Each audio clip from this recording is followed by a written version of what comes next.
I'll write part 1. Discovery of the story in about 800 words using simple English, third-person style, with simple Korean names as requested. Here it is.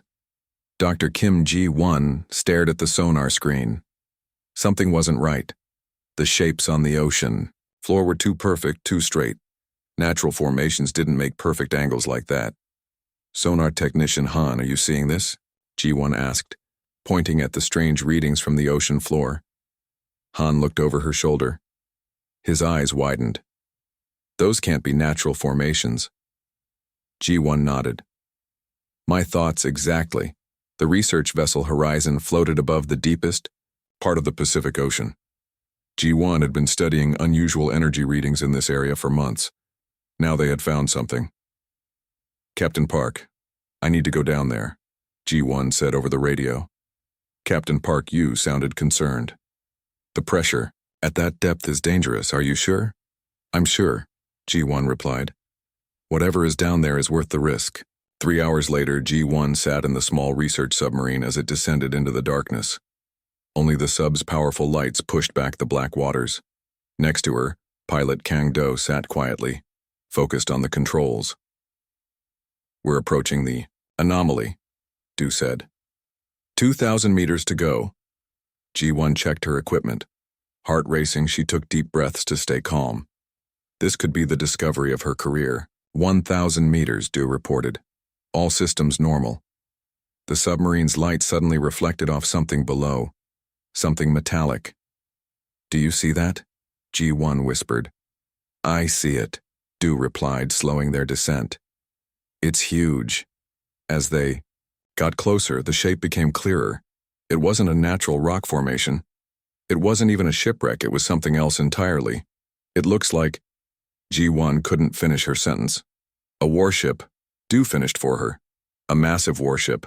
The vessel was unlike anything they had ever seen. It had sleek lines and what looked like weapon ports along its sides. But most shocking was its size. At least 500 meters long, and that was just what they could see. This can't be human-made, Ji-won said, taking photos. The technology is too advanced. Do pointed to more shapes in the distance. There are more of them. Many more. Ji-won's hand shook as she counted. At least 50 visible from here alone. They spent 3 hours examining the closest ship. It showed no signs of damage or decay, despite clearly being ancient. The metal didn't match any known alloy. There were no markings or symbols they recognized. When they returned to the surface, Ji-won immediately sent her findings to colleagues around the world. This could be the greatest discovery in human history, she told Captain Park. But I need confirmation from other sites. Within days, research vessels in other oceans reported similar findings. The Atlantic, the Indian Ocean, the Arctic. Everywhere they looked, they found more ships. A week later, Ji-won stood before the UNTR, United Nations Security Council. The room was silent as she showed her evidence. Based on our calculations, there are approximately 1 million vessels hidden beneath Earth's oceans, she explained. They appear to be warships of non-human origin. Gasps filled the room. The Secretary General leaned forward. Are they a threat, Doctor? Unknown, Ji-won replied honestly.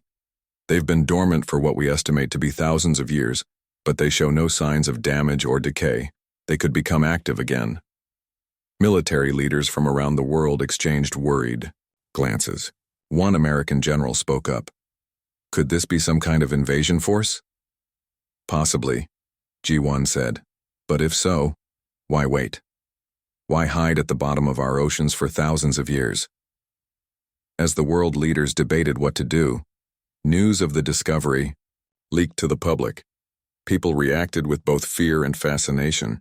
Religious leaders claimed it was the end times. Scientists demanded access to study the ships. Meanwhile, Ji-won and her team returned to the Pacific site. They set up a research station directly above the largest concentration of vessels. Their goal was to understand what these ships were and why they were here. On the 7th day of their research, alarms blared throughout the station. Dr. Kim, Han called over the radio. The ships are moving. Ji-won rushed to the observation deck. Through the reinforced glass floor, she could see lights glowing from the ancient vessels far below. "They're waking up," she whispered, as if, responding to her words, a message appeared on every computer screen in the station. The language was unknown, but somehow, G1 understood. "We have been waiting for you." The message appeared on every screen in the research station. "We have been waiting for you." Dr. Kim G1 stared at it, her heart pounding. She wasn't imagining things, everyone else saw it too. "Where is it coming from?" Captain Park Yu asked, his voice tense. "The signal originates from the largest vessel," Technician Han replied, typing frantically. "It's broadcasting on all frequencies." The research station shook slightly as more lights activated in the depths below. Through the observation deck's glass floor, they watched as the ancient warships began to glow with blue-green light. "Military vessels are on their way," Park said. "The government wants us to evacuate." G1 shook her head. "No, this is first contact. I need to stay." Before anyone could argue, their radios crackled with urgent reports from around the world. Similar awakenings were happening in every ocean. From the Arctic to the Indian Ocean, the million hidden warships were coming to life. "Dr. Kim." A voice called from the communications station. "Admiral Bayek is on the line. He's leading the military response and wants your input." G1 picked up the secure line. "Admiral, I strongly advise against any aggressive action. These vessels have been here for millennia and could have harmed us at any time." "I understand your concern, Doctor," Admiral Beck said. "But my responsibility is Earth's security. 4 carrier groups are surrounding your position. We'll take action if needed." As they spoke, the largest vessel rose from the ocean floor. Water cascaded from its massive hull as it slowly ascended toward the research station. Despite its enormous size, it moved with grace through the water. "It's coming right for us," Han whispered. Park grabbed G1's arm. "We need to evacuate now." "Wait," G1 said, pointing at the vessel. "Look." A section of the ship's hull was changing, opening, like a flower. Inside, a soft light pulsed. It didn't look like a weapon, it looked like an entrance. "They're inviting us in," G1 said with certainty. Admiral Beck's voice was sharp over the radio. "Absolutely not. No one is boarding that ship." But G1 had already made her decision. "Admiral, if they wanted to harm us, they could have done it already. This is why I became a scientist, to make discoveries like this."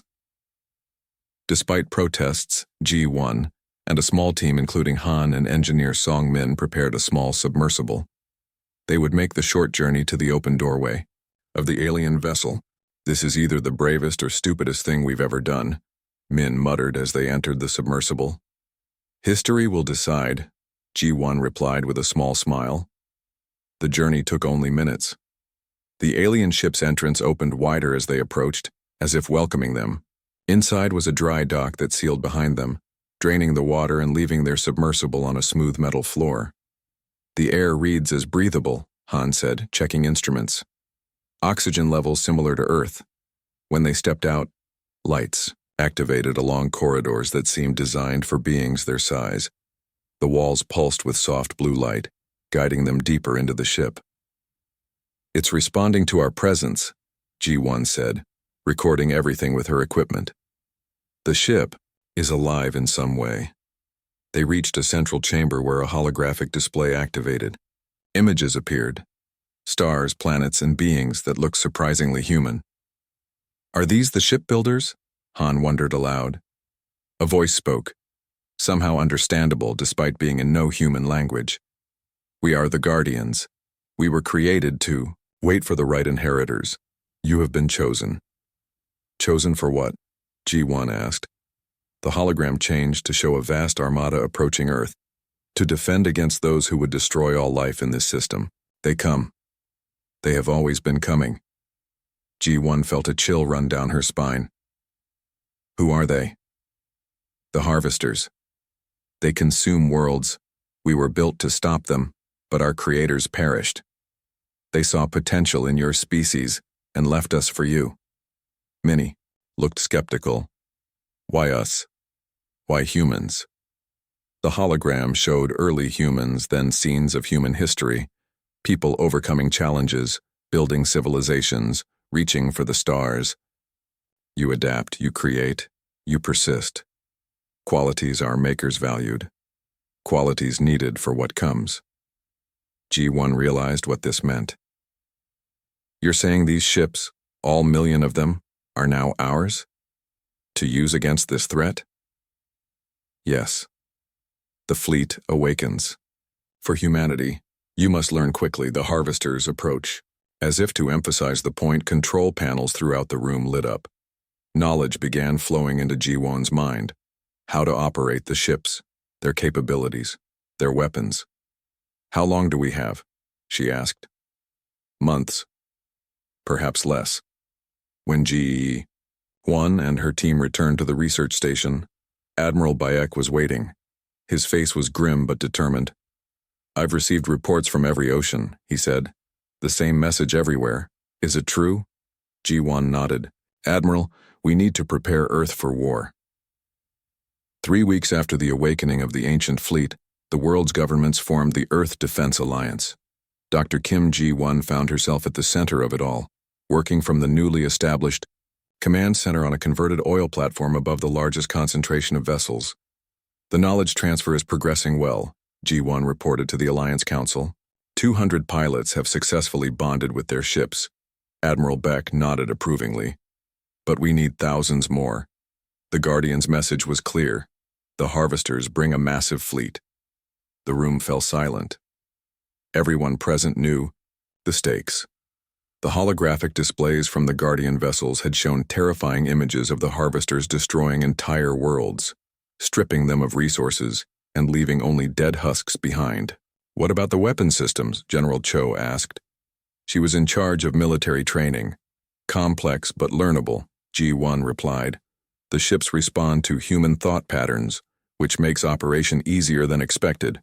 The real challenge is understanding the strategy behind their use. That evening, G1 sat alone in her quarters reviewing data from the day's training exercises. A knock at her door interrupted her concentration. Come in, she called.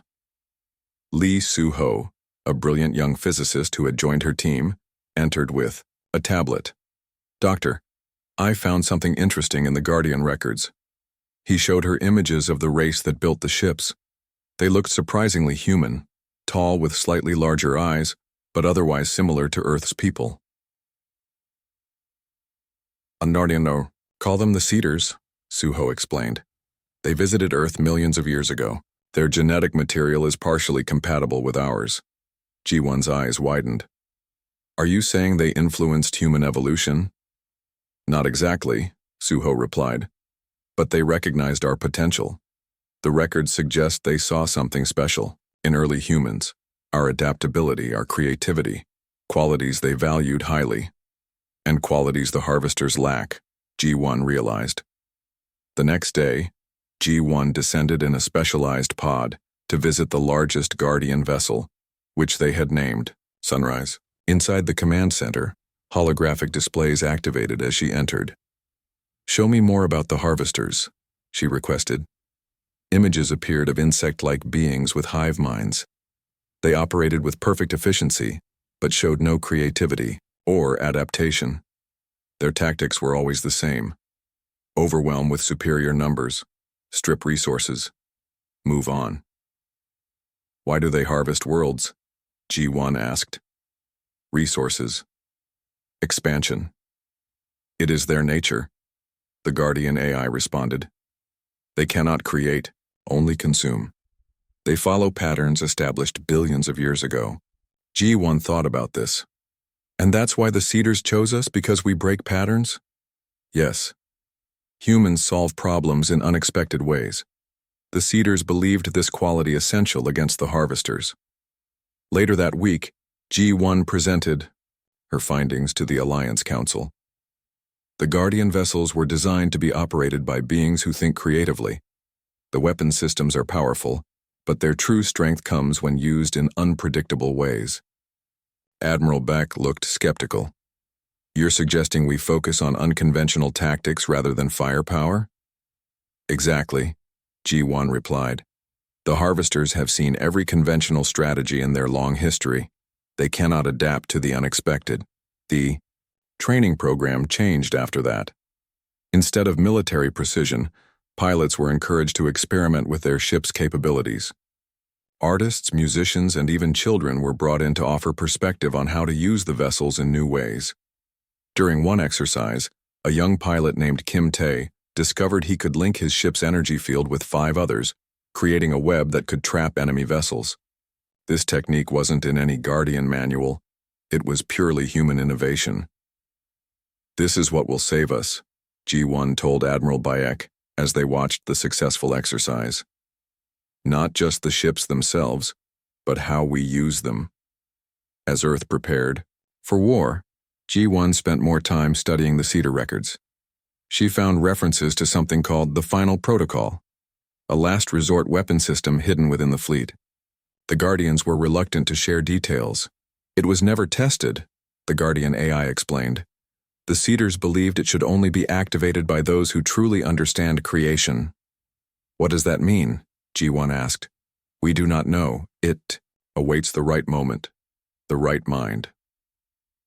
With only weeks remaining before the Harvester's arrival, Earth's new fleet took position throughout the solar system. G1 watched from sunrise as thousands of ancient vessels, now piloted by humans, formed a defensive line. The legacy of an ancient race now rested with humanity. Whether they were worthy of it would soon be tested. The first sign of the Harvesters came as a disturbance near Neptune's orbit. Earth's deep space monitoring stations detected unusual energy readings that didn't match any known phenomenon. "Multiple objects emerging from what appears to be a folded space pocket," reported Officer Kang Soo from Earth Defense Command. His voice remained calm despite the gravity of the situation. Admiral Back watched the main screen as hundreds, then thousands, of alien vessels appeared. Their ships resembled giant dark crystals moving in perfect formation. The front line spread out like a massive net, ready to catch anything in its path. "Send the message we prepared," ordered Admiral Back. Earth's first communication to the Harvesters was simple. "This system is protected. We seek peaceful relations. Please respond." The reply came quickly. It wasn't in words, but rather a series of images showing planets being stripped of resources with billions dying. The message was clear. Surrender wasn't an option. Dr. Kim, Ji-won stood beside Admiral Bayek as they watched the Harvester fleet advance. "They're moving exactly as the Guardian records predicted," she said. "Perfect formation, no deviation." "Then our strategy might work," Beck replied. "Defense Group 1, engage as planned." The first battle between humans and Harvesters took place near Jupiter. Captain Song Min led 50 Guardian ships against a much larger Harvester force. Instead of meeting them head-on, the human pilots executed a scattered approach, each taking unpredictable paths. The Harvesters responded with precision, firing energy weapons that could cut through normal ship hulls. But the Guardian vessels weren't normal ships. They absorbed the energy, redirecting it back in ways the Harvesters clearly hadn't expected. "It's working," Min shouted as the Harvester formation broke apart, confused by tactics they hadn't encountered before. But the victory was short-lived. The Harvesters quickly adjusted, sending in hundreds more ships. Though they couldn't match the Guardian vessels in creativity, they made up for it with overwhelming numbers. "Pull back to Mars' defense line," Admiral Beck ordered as the casualties mounted. Earth had lost 17 ships and pilots in the first engagement. The Harvesters had lost more, but they could afford to lose hundreds. As the battle raged near, Mars Ji-won worked frantically in Sunrise's data center. "There has to be more," she muttered, searching deeper into the Guardian records. "Something we're missing." The ship's AI sensed her intentions. "You seek the final protocol," it stated. "Yes," G1 replied, "we need it now. The Harvesters are adapting faster than expected." The holographic display changed, showing complex designs that G1 couldn't understand at first. Then she realized what she was seeing. Not weapons, but connections. The Cedars believed strength comes from unity. The Guardian explained. The final protocol links all ships into one consciousness while maintaining individual creativity. A network, G1 said, understanding dawning. Not a hive mind like the harvesters, but something better, unified yet diverse. As she studied the protocol, dire news arrived from the Mars defense line. The harvesters had broken through, destroying the human outpost there. Thousands of lives lost in minutes. The harvester fleet now moved toward Earth, only days away. G1 rushed to the command center with her findings. "Admiral, I found it," she said breathlessly. "The final protocol. It could turn the tide, but it requires something different from our pilots." "What kind of different?" Beck asked. "They need to connect their minds, share consciousness while maintaining individuality. The Guardian ships can facilitate this, but it's never been attempted." Beck looked troubled. "That sounds dangerous." "It is," G1 admitted. "But it's also our best hope." With no other options, they presented the plan to the remaining pilots. Many were afraid, but young pilot Kim Tae stepped forward. "I volunteer," he said. "After all, breaking patterns is what humans do best." 24 hours before the harvesters would reach Earth, 300 human pilots linked their minds through the Guardian vessels. What happened next astonished even G1. The ships began moving in perfect harmony, yet with unpredictable patterns that confused and split the harvester forces. Weapons fired in synchronized bursts, then in chaotic sequences no computer could predict. Through the mental link, G1 felt the collective thoughts of hundreds of humans fighting as one. Artists thinking in colors, musicians in rhythms, soldiers in tactics, children in games. Each contributed something unique. The harvesters hadn't expected this. Their perfect formations fell into disarray as they faced something truly alien to them. Human creativity multiplied by hundreds, working as one mind with many perspectives. Earth prepared for the final battle. G1 knew one thing for certain. The legacy of the Cedars had found worthy inheritors after all. Earth's final line of defense formed in orbit.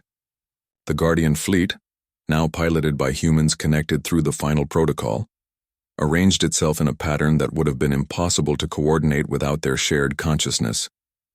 It wasn't a rigid military formation, but something organic, constantly shifting like a living thing. Dr. Kim Ji-won watched from the command center of Sunrise, the largest Guardian vessel. Through the neural connection, she felt the minds of hundreds of pilots, their fear, determination, and unwavering resolve to protect their home. "The harvesters will reach Earth orbit in 30 minutes, Admiral Baek announced, his voice tense, but steady. Young pilot Kim Tae's thoughts flowed through the network. "They expect us to form a defensive wall. Let's do something they won't predict." Instead of creating a barrier between Earth and the incoming threat, the Guardian fleet scattered. Ships moved to seemingly random positions, some hiding behind the moon, others diving close to Earth's atmosphere. When the harvester fleet arrived, they paused, clearly confused by the absence of resistance.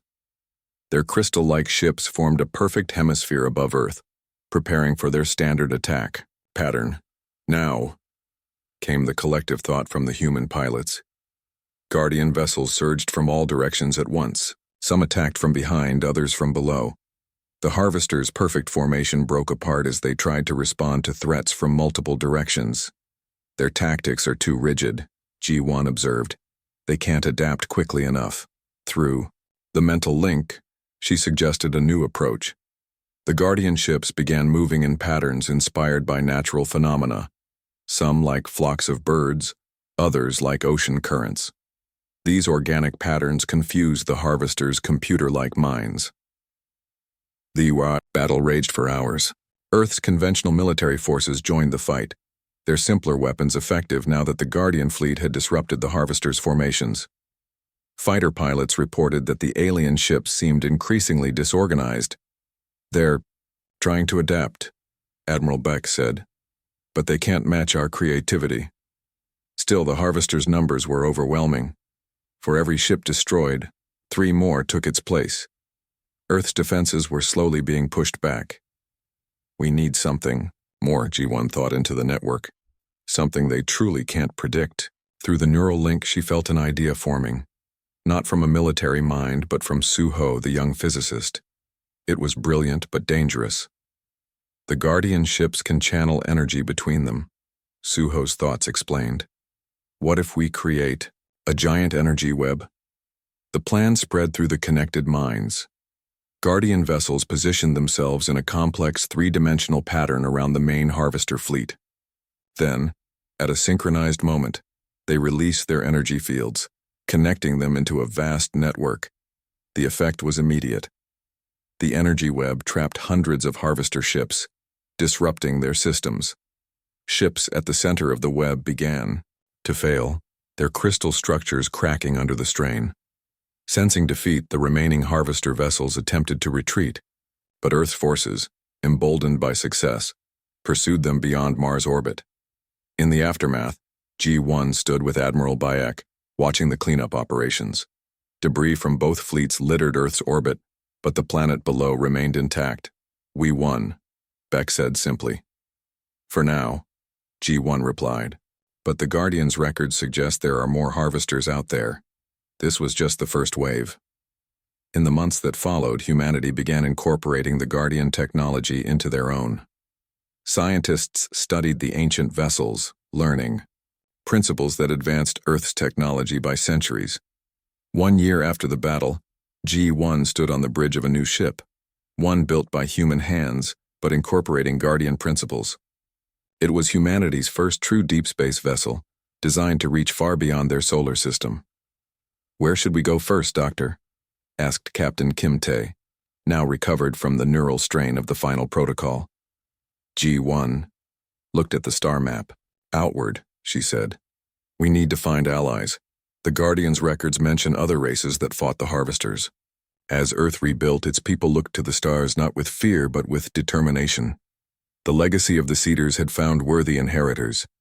Humanity had proven itself not just through strength, but through its unique ability to adapt, create, and overcome."